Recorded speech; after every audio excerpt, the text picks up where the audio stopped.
Sabi niya, umayos ka raw. Pero teka muna, alam mo ba talaga kung ano ang ibig sabihin nun?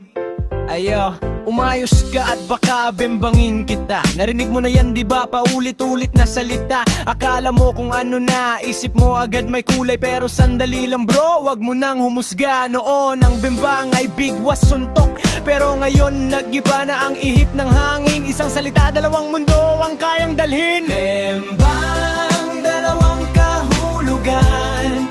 Depende sa panahon, depende sa kinalakan. Bimbang, isip muna bago husga.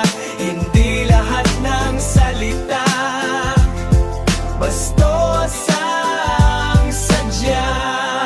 Yeah.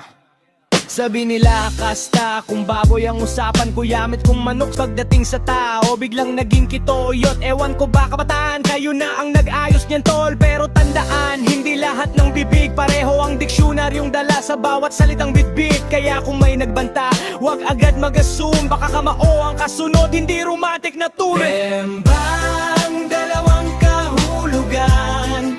Depende sa panahon, depende sa kinalakan. Bimbang, mag-isip bago reaksyon. Salita lang yan, ikaw ang may interpretasyon.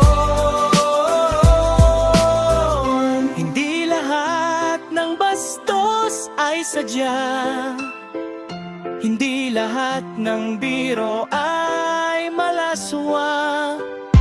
Minsan lumang salita lang na napag-iwanan ng panahon at kahulugan. Kaya kapag sinabihan ka ng umayos ka at baka bimbangin kita,